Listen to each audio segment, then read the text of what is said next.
All right, good morning, everyone. Thank you for joining us. The Dell Home Service League is thrilled to have you with us, and we're even more thrilled to have Akira with us. We feel very lucky to have someone of his stature agree to do this program. We're really looking forward to this opportunity. Just a couple of housekeeping. There will be some information in chat for those who want to figure out how to learn more about the Dell Home, or you can always go to our website, pottersmarketAtTheMint.com. That has information about our signature event, Potter's Market at the Mint in September, and also some links to learn more about the Dell Home itself, including joining as a new member or donating to help support our mission. With that, we're going to get started and turn it over to Akira. We talked a little bit about how this is going to go.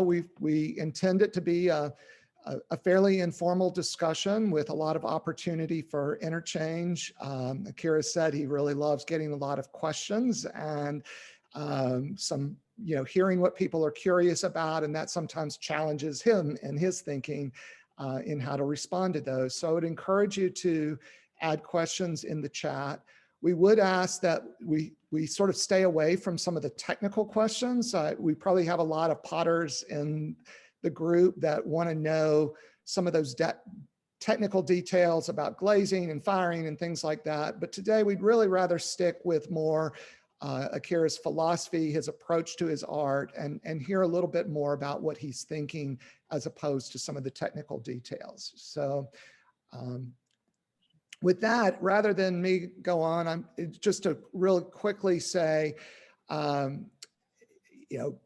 has a worldwide following, over 90,000 Instagram followers, does workshops all over the world, is in big demand as a teacher, as a speaker, as an artist. So again, we just really consider ourselves lucky that he was willing to join us and do this program today. And with that, I'm going to turn it over to Akira and let you go in any direction you want. But I think if it fits your plan, I think it would be really helpful for the group to hear a little bit about your background in terms of how did you, growing up, how did you become a potter? What brought you into the art? And then finally, your journey to how did you end up settling in Western North Carolina and being a part of our rich ceramics tradition in this state. Okay, well, thank you. So maybe I should change. Okay, oh, you did it. Yeah. Okay, well, thank you for watching this and having me. For thanks to Mint Museum and their Home Service League to have me, and I'm very honored to talk about myself.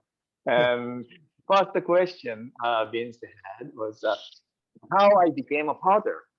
I can talk about this for about 45 minutes, but I'll make it short. I was a semi-professional musician in Japan since high school. And then probably some of you know, I was playing banjo, and I never thought, especially in Japan, Osaka, playing a banjo and became a professional banjo player have no future. And back then in America, well, a lot of people thought also being a banjo player has no future, especially in Japan. So I went to photograph school. Then after graduate photograph school, doing photography for a couple of years, commercial fashion kind of a photo studio. Then decided to come to United States and working as a photographer in San Francisco a couple of years, and then moved to New York City. And I was going to keep being a photographer, but somehow music became again much more big part of my life, and I joined kind of a nice band, kind of an all-star cast band like Jim Lauderdale, Larry Campbell, and that kind of band. So that opened up. So I'll forget about being a photographer. I became a full-time gigging musician, and uh, in few years later, I started a music production company. I had a recording studio in Ed Sullivan Theater, and I started my own record company specialized for world music uh, and Americana, Celtic, that kind of thing. So um, then after like over 10 years of those music business, it's many things happens like MP3, and it's very difficult to sell CD anymore. Music scene really big uh, change came, and I was getting very stressful, and I couldn't sleep anymore. Um, like 3 o'clock in the morning, sitting on the bed and breathing hard. And I'm telling my wife, oh, okay, if I cannot sleep another night, um, I'm gonna kill myself. So what should I do? What should I do? Maybe taking a yoga class. Maybe go to meditation class, or maybe become a Buddhist and then become uh, and I, wait a minute, I always wanted to do pottery. That looks like very fitting for me to kind of focus on something, and then kind of forget about this kind of stress.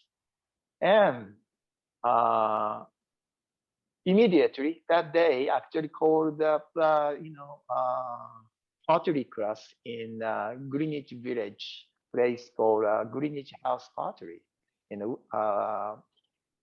And I took like 3 hours class every Thursday, pinching.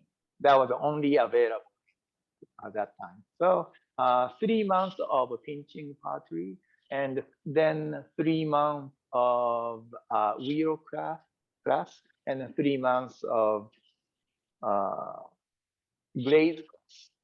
Then I start to sell my pots.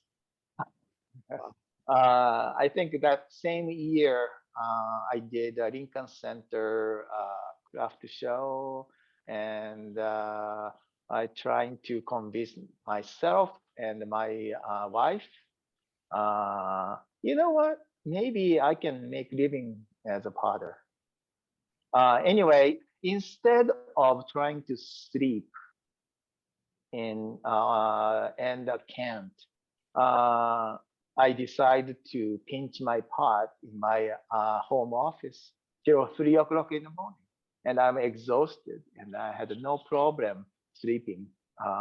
So that really pottery saved my life, and that was when I was 42 years old. It's about, yeah, I hate to tell you the secret, but 20 years ago. Uh, and so that's a short story. I mean, a long story short, or it's already long. So sorry about it. And I want, I want to just move around here. This is my studio, and I have this small camera. Uh, so you can see this is my small studio. I have a bigger studio home, but this is attached to my gallery. So, these are some of these greenware. Well, it's bone dry actually. And then this is a great machine I bought. I can recycle uh, cardboard for packing. So that, and then I still use peanuts, which is made with corn, I believe. And then this is a gallery front. And if you have any chance to come to visit Asheville, this is my studio.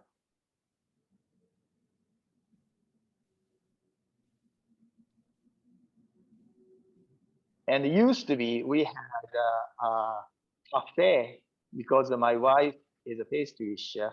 But under this pandemic, we closed the cafe and the pastry store in our gallery. And yeah, these, and that's a picture of me. Okay, anyway, just I wanted to show you. And I realized that, these things are okay. You can look at my work this way, but I think it's much better to share the PowerPoint slide, which is so much more clear, and I can talk about. And I have a many photo in this PowerPoint, but you'll be able to see. And let me share this now, okay?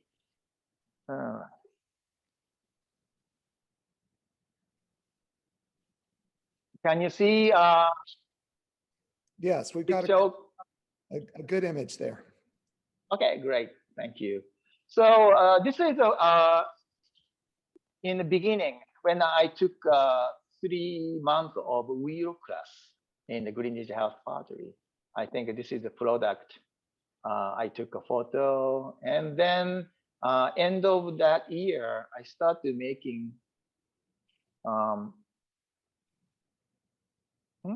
This doesn't move. Okay, here, let's use this.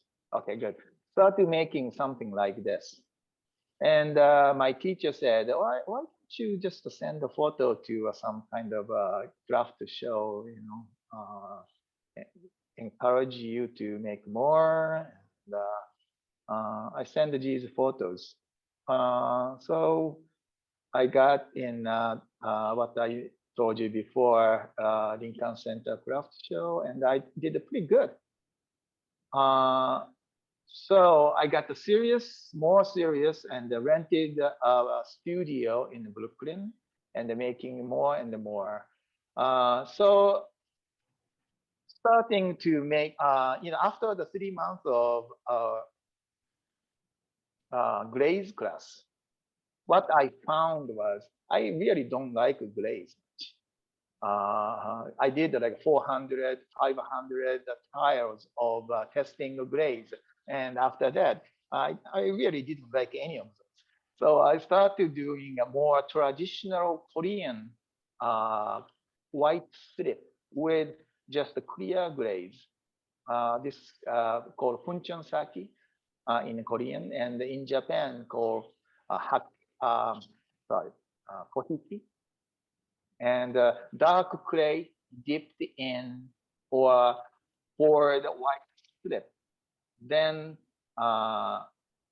clear glaze. That I do that dipping strip while it's still greenware. So another technique of this style called hakeme, which is brush those strip. I was doing that. Then I didn't know I should do outside in a sunny day, but I did it in the studio. Everything crops, and this is a product from that line of brush mark. I throw on the floor because it was broken, and then stretching. So starting struggled from stretching those lines, and I thought it's very attractive looking. So starting to make same thing. I'll explain a little bit more about a process. Now, after many testing and my friends' help, Peter Lane was also a studio manager in Brooklyn, and he told told me many things, and I combined those hakeme brush mark things and also stretching on the floor or table from slab. So making a slab and applying white strip with brush, wait for a day or two. When surface is not sticky anymore, whack it on the table and bang, bang many times. So then make shape. And then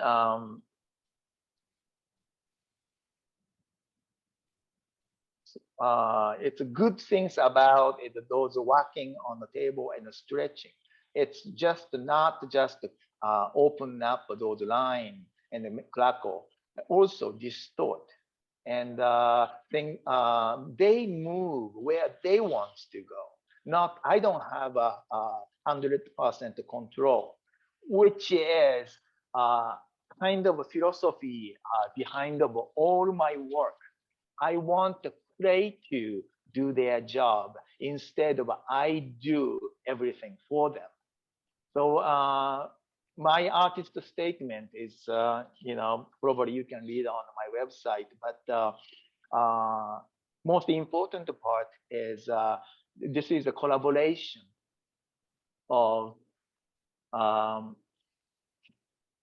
me and the clay and the fire, and pretty much equal part of three of us. Akira, this might be a good point. We had a question about what kind of kilns do you have, and are they at the studio, and where do you do your wood firing? But I think that would be helpful to know about this kohiki method, is how you fire this. Okay, G's kohiki piece is a gas fire. And I'm starting with G's, which is, G's earlier piece of my work. I still make G's a lot, but before I build my wood firing kiln.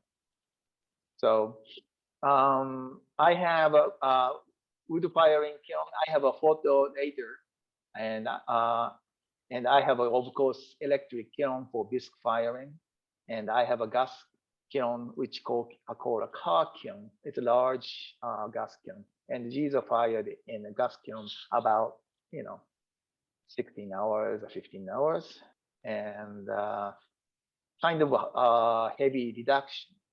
Okay, this series of photos I made before and after photo, many of those. So these are before drying. This is just made, okay?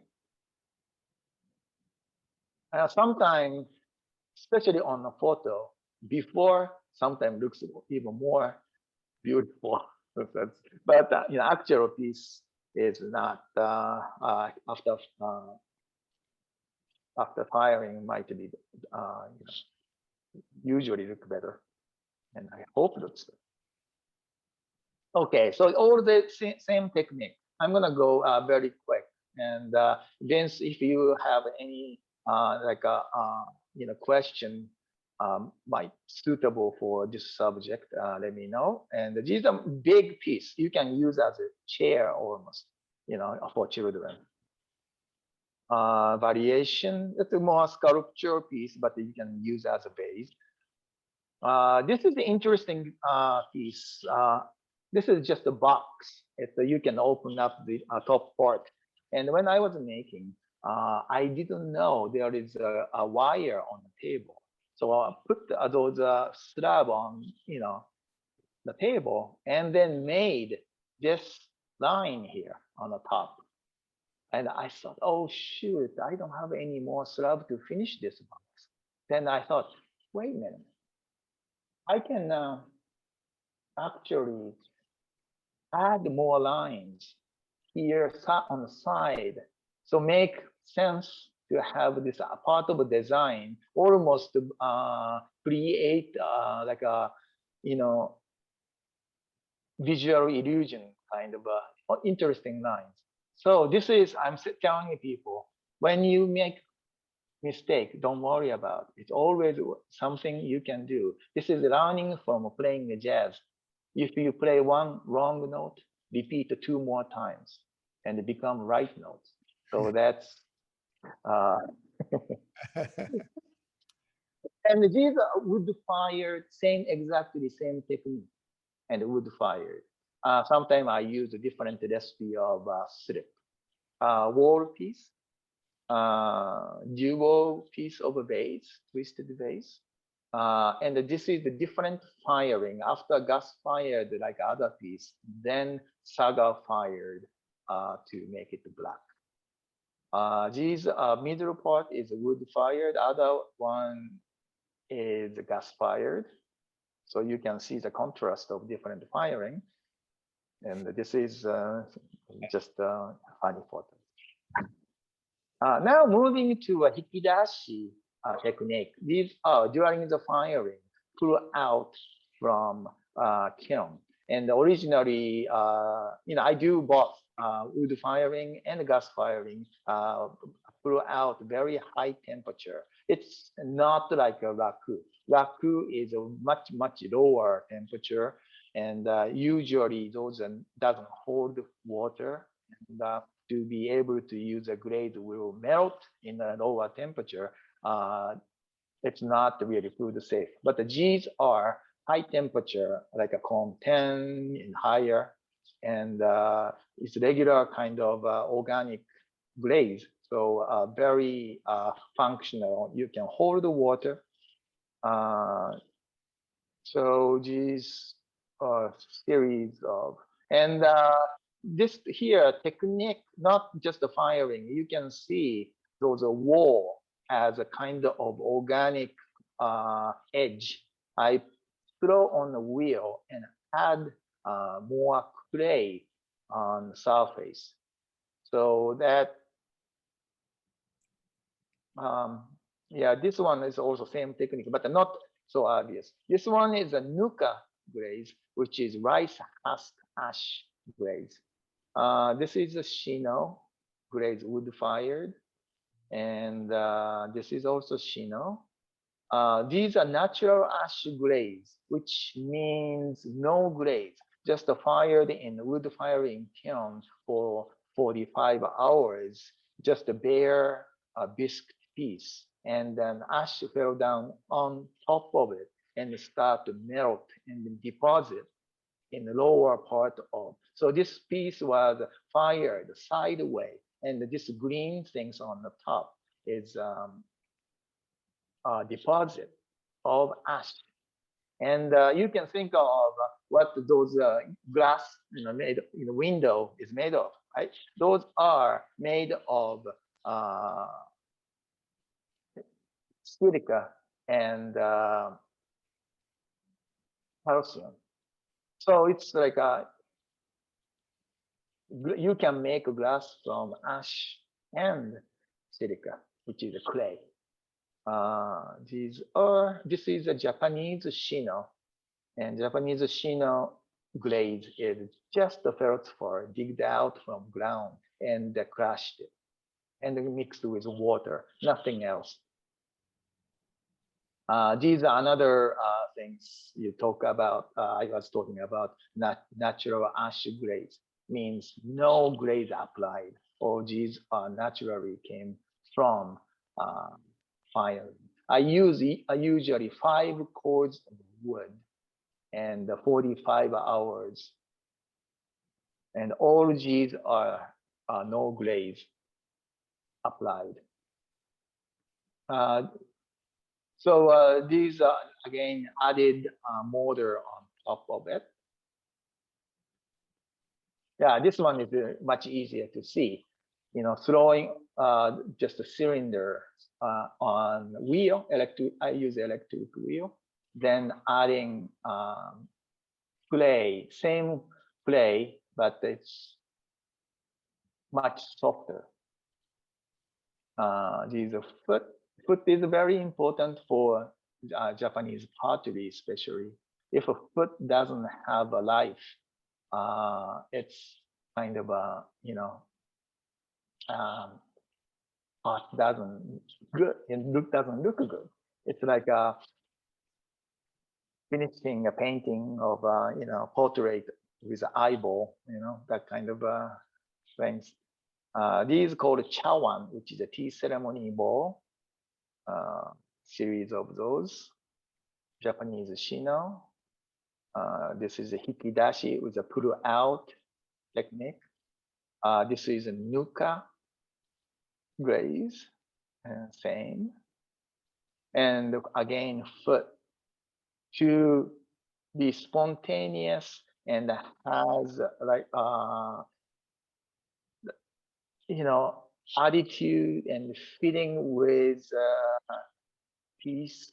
All those things are for me one of the hardest thing to achieve.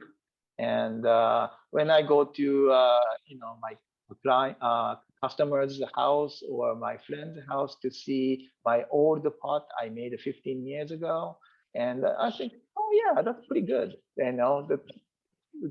I'm not immersed to see my older piece, but when I see my tea ceremony bowl or teacup and look at the foot, I pretty much always, wow, those are not good. And actually, I'm getting better every day, especially about the foot. But this is a life work, and they're very difficult to explain about it. But it's just please remember I said that, and probably you will know if you start to see yourself doing it. These are North Carolina local or wild clay, just digged out from ground and very, very iron heavy. All right. Okay. Now showing this part is not only just interest only potter. So I'm gonna go quick. My friend helping. Little by little. My daughter, when she was very young, and just I'm pretending working. He's actually working. It's a very high, like 20 feet chimney. And this is the lid, and filled up with fiber, ceramic fiber. And this is done. So this is my train kiln. John Neely, professor of Utah State University, designed this style of a kiln, and it's quite amazing kiln.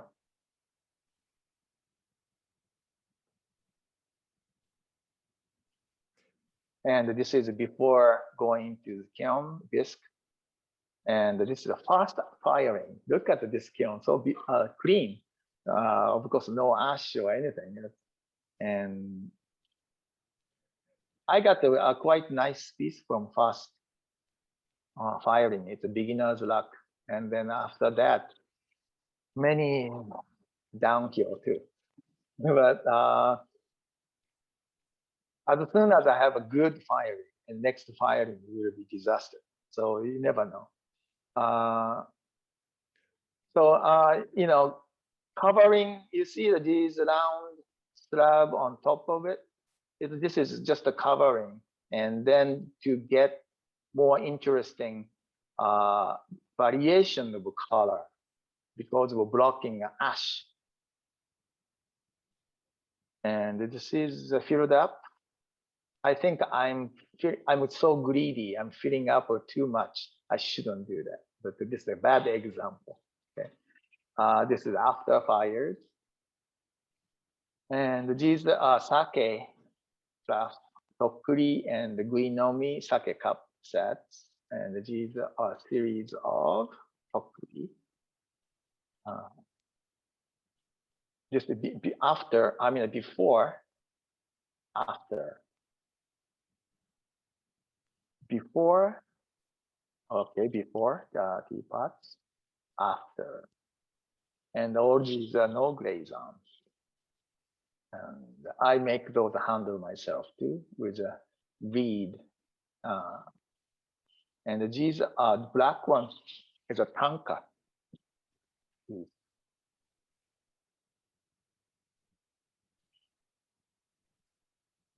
And these green things, again, we call this in Japan dragonfly eyeball, tombo no me.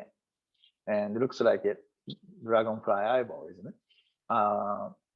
We don't get this often, but when that happens, we just dance.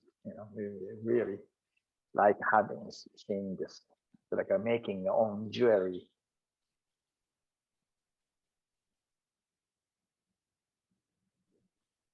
So, are there any questions? The only question we've got in the chat at the moment is what clay body do you typically use? You mentioned the wild clay, and with the wild clay, do you dig that yourself, or and then what other clay bodies do you typically use?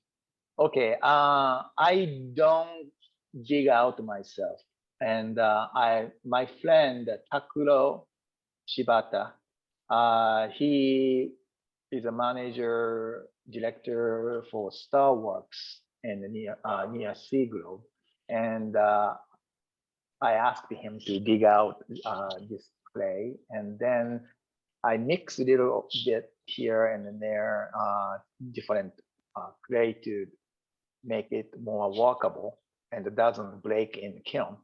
But mostly just digged out. I told Takuro just please don't clean up too much and as clean as natural as possible. Then my job to make it a little bit more workable.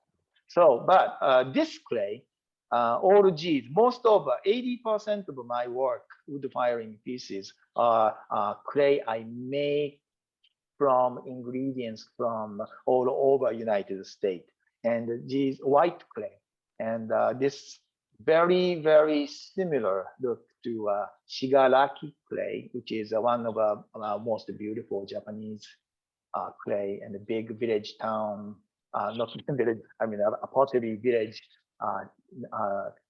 shigaraki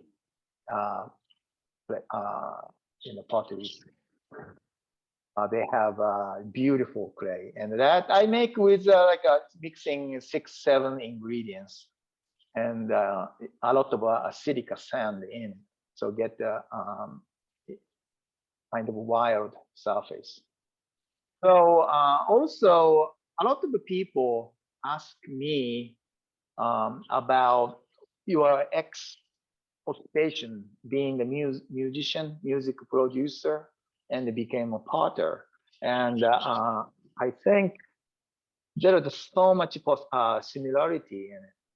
And especially for me, my approach to play is in music. I think less notes you play is more interesting for me. Even I'm a banjo player, people think banjo player plays so many notes. But music, feeling of music.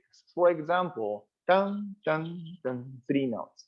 You can play dun dun dun, or you can play dun dun dun. Hearing is in between notes, not the note what you play. And so I kind of approach the same way. What I don't do with clay is more important than what I do with clay. And the negative space is very important. Good story, my favorite story, Miles Davis, jazz trumpet player, incredible genius. He was on the stage with a saxophone player, with his band, and the saxophone player took a beautiful solo. Usually, Miles Davis doesn't, say anything a good thing to it, but he went to a saxophone player and said, "Hey, man, I really dig what you did, and I love all those notes you didn't play." So that is my approach to pottery and music. I as much as I can. Of course, there is a little bit of show off here and there to be good, but I think a lot of so shows up in your work, Akira, where it almost, I'm not sure I'm going to describe it right, but where it almost looks like the clay has been ripped apart and you have this mm, edge. And I find it really interesting to see where you're both showing the clay as really in sort of its natural state, uncontrolled, yet at the same time, you're applying some form to it and creating some really graceful curves. And it's a really interesting blend of, you know, what the clay wants to do, what you're doing to it. And then, as you mentioned earlier, then what the fire does to it. Is that something that you've done all along? Is that a more recent process that you've worked in? And am I describing that correctly in the way that you approach that? yeah, well, it's more recent, but I'm doing over 15 years of those approach. So in the beginning, in the pottery class, I was trying to master how to make thin, even, and right, all those things, and right and light. Yeah. And but they immediately I start to appreciate uh, Clay's personality. And for example, it's a good question when because of this, I'm showing this style called kurinuki style, which is a big chunk of clay and tear it, cut it and tear it. And I have to make clay to act like this. So introducing more air into the clay and make clay very short. So when I tear it off, I get those edge like this. If you are using clay bought from clay store, you cannot do this because clay does too plastic, too sticky. You cannot get this type of surface. So I make my own clay and understanding personality of my clay, and I ask my clay what you can do, what you want to do, and I do some one movement. Then I see reaction of clay. So this is like a improvisation between clay and me, and I'm clay do something they want to do, and I kind of a improvise to what happened in front of me, and I do something, and then clay answer to it. That is my approach. You can see the beautiful things happening here, and I like a combination of clean line combined with very organic line that makes interesting. And green part is, let's say, it's a negative right, space, and that show off much more of organic surface. So that I'm trying to do here. And talking about the nature influence, um, I I like to be the mother nature, which means rain, wind, uh, earthquake, slide. All those things are, force of Mother Nature, which not really touching the earth or hand or wall. They are, for example, good example is landslide. Its pressure is probably coming from 10 miles away.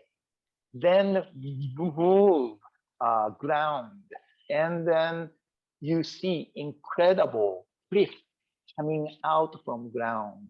That is far away, force from very far away. Rain hit on ground or wind blow on a desert of sand. That also force from distance. And I'm trying to not touch my clay as much as I can and do it, let clay to react from what I do from distance, which is PI off is one thing. Of course, I cannot make my pot without touching clay, but I'm trying to think that. Beautiful. Thank you. So I hope I answered Vince's question. We've got another question in the chat room. Okay. Are there other potters, living or dead, that have inspired you? Other potter. Recently, unfortunately, she died. She's not with us anymore. Judith Duff. And when I moved to the North Carolina, Asheville area, she was the first one I found. Her work is very attractive. And I wanted to have a similar wood firing kiln. So I went helped her a couple of times, and then I bought a design of her kiln from her daughter, which made a blueprint because she was an architect student. So she did very nice. So yeah, she's probably one of the most influential potter from this area. And this I get this question a lot. Who is the most influential artist for me? And you know, there are so many incredible potters, but instead of I name any of my potter, I think I respect Isamu Noguchi, who is a sculptor. He does a stone sculpture, and he's one of the my favorite three-dimensional artists. But even more than those, my hero is in music, John Reinhardt, gypsy jazz player, and then Buster Keaton. He's a comedian from silent movie. I think those two are most influential artists for all my art. So I can talk about 2 hours about this, but let's move on. Those are interesting influences, and thank you for mentioning Judith. It is a great loss that we recently, and for those who aren't familiar, Judith appeared at Potter's Market on a number of occasions. She was a real important influence in North Carolina. So. Yeah, we're gonna have at the Blue Spiral Gallery in Asheville. We're gonna have exhibit in the beginning of May, tribute to her. Oh, wonderful! And yeah, I send one of my work, which I think I made a long time ago, and Judith helped me filing. Oh, thank you. That sounds like a great event. Yeah. Oh, you see this piece, right? And there is so much movement in here, and that after fire, this is a piece. I think this greenware looks even more interesting. Anyway, yeah, that going to quick. What time we have? How many more minutes I have? About 10 or 15 more minutes. Okay, great. That's perfect. So Akira, I mentioned at the beginning about your Instagram account and all your followers. And I've told a lot of people that if you only follow one potter, yours is the account they should follow because you post such beautiful pictures almost every day. It's just a real treat. But it'd be interesting to hear what's your philosophy about how you use social media and how you display it and some of the pitfalls of that. Well, I think we talked a little bit ahead of time about the challenge as you do workshops and put your work out there for view for everyone to enjoy. It also leads to some issues like people copying your work or creating challenges like that. So can you sort of talk about both how you approach it and talk about how you deal with those challenges? Okay, that was the big question and the many question in it. Okay, first, answering what I think about the social media. And we in many ways, of course, it's a negative part of social media. I'm not talking about it now. But great for artists and used to be gallery. If your work is not in the gallery, big name gallery, you are kind of nothing. But now social media, we can connect to our customer directly. Okay, a good example, music scene. Uh, Long time ago, if your CD is not in a Tower Record or Mega store, you are nobody. Then now, what is a Tower Record? So music scene was ahead of probably pottery scene. Uh, they really changed big time. And that pottery, again, it's we can really reach and we can make follower our fan myself ourselves, which is very important way to survive. I taught how to survive as an artist in university. Did a couple of lecture like that, and I said first thing, oh well, make it simple. If you wanna survive as an artist, most important thing is you got to be famous. And of course, half joking but half serious. Very important to your name out there, and the social network is amazing tool for them. And if you have a system, it's not that hard. I take a photo in with my iPhone. Maybe I shouldn't say my smartphone, and take a bunch of photos.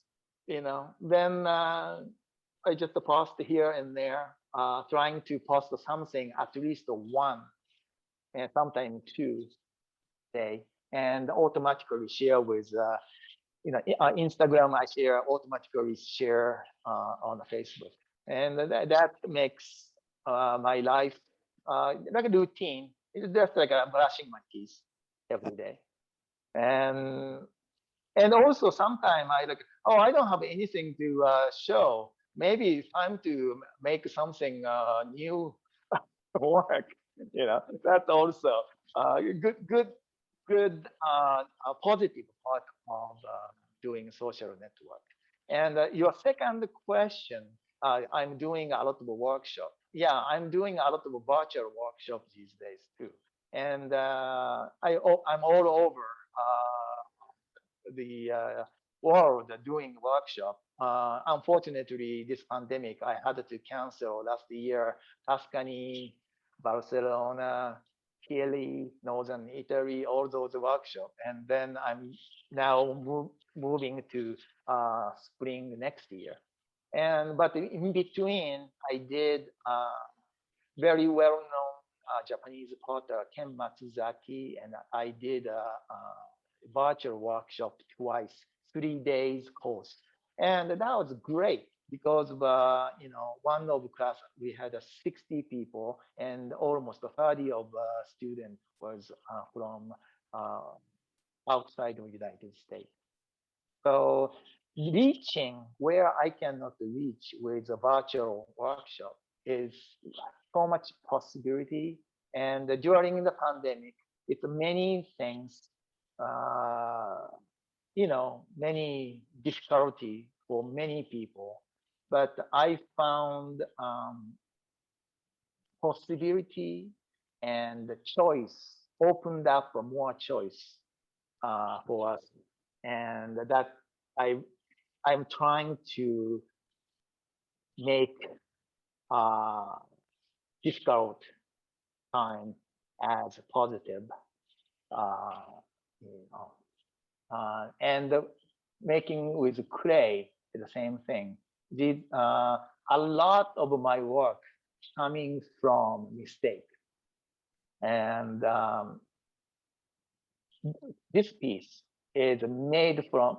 Okay, this is a large sculpture. I made it. I was very proud of it. I put it in my electric kiln to do bisque fire.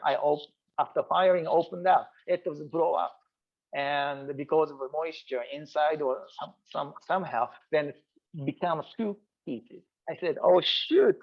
Oh, and then 3 seconds later, I said, "Wait a minute, this is gonna be great if I fire this small part with wood firing kiln, and this larger part in uh, saga firing with charcoal, and completely different color, and then put back together." And this one I've sold already, but this one was one of my favorite, became one of my favorite piece. And I'm trying to repeat this again. Very difficult. Try to blow up my work. It's not easy. I'm still trying to find out a way to do it. And these are coming from my laziness. That this I call a millefeuille technique, with a slice many piece things of a clay, many clay, thin slice, and put back together, and then cut it and making these kind of shape.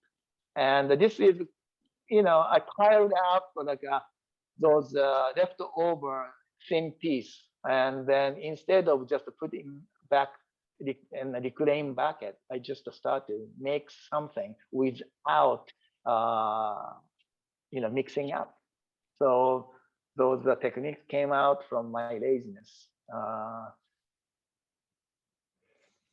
So miss We Yeah. just had a question about how you achieve that torn edge look in a lot of your pieces. Is that something you're willing to share? Yeah, well, each one is different, but basic idea is make clay to react like that. So layers and layers of thin sliced clay can act completely different, right? Okay, going back to nature, when you're looking at the cliff, and there is a few thousand years of volcano, few thousand years of very fine clay, wind blows, and on top of that, it's a lot of rock. So like, many years of those different texture, and then earthquake happened, landslide happened, then showed those surface of those all different. That is my approach to clay.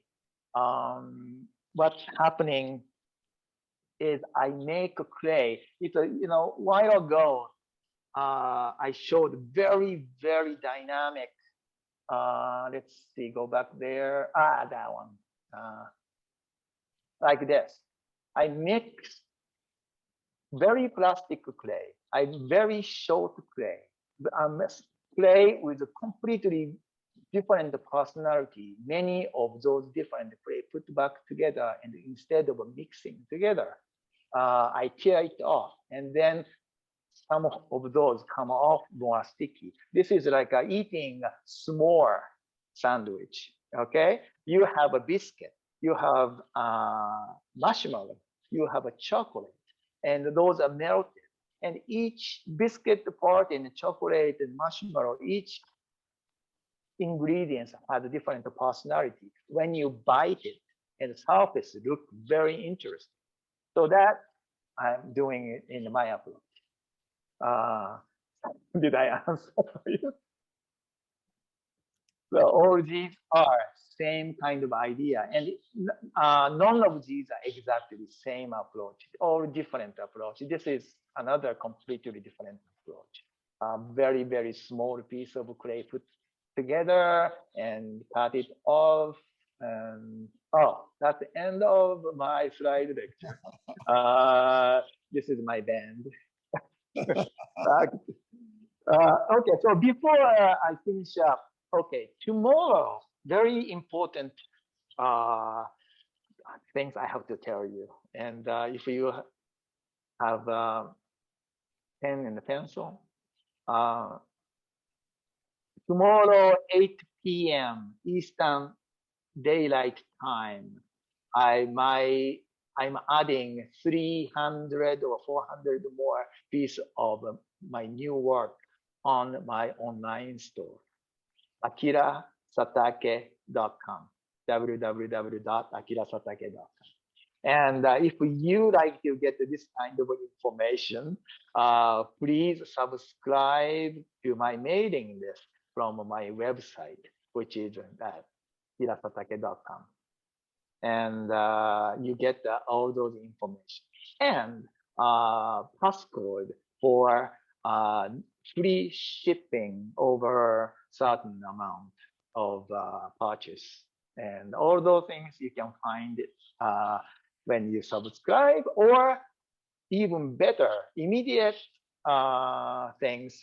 You should do that anyway. But also, please go to my Instagram, and I already posted yesterday about this, including discount passcode. Hey, I had to do this. Sorry, I'm doing. That's wonderful. So, any other question? We've got kind of a quiet group today. If You can speak. Actually, you can put your microphone back and you can ask. Yeah, feel free to take yourself off mute and go ahead and post a question if anybody's got one. We've got just a minute or two more. This has been such a treat, and we really appreciate you doing this for us today. Oh, thank you. Thank you. Thank you for, I hope how many people still, 61 people. Okay. I think we lost about 7 people, but. Yeah, I think we're starting to have a few folks drop, but wonderful thing. For those watching, if you want to go back and review it again, probably by this time tomorrow, we'll have it posted on YouTube and available. You can go to YouTube and just search for the Dell Home Service League channel. And we'll also, at our website, we'll post a link there as well. So it's been fun. I've seen, here's someone from Argentina. We've had, I think from the Netherlands, we've had a real international crowd with us today. So really exciting thing. And again, we just really appreciate the opportunity to see this. I learned a lot. I have a dozen more questions, but I'll save those and come see you in the studio at some point and try to see how many things I can load up for my collection. So. Well, thank you so much for having me here, and I had a good time. And I hope this was entertaining enough for everybody. And thank you so much. I think it was wonderful. And hopefully see you everybody in person someday before too long. Right. Wonderful. Yeah. Thank you. Thanks so much.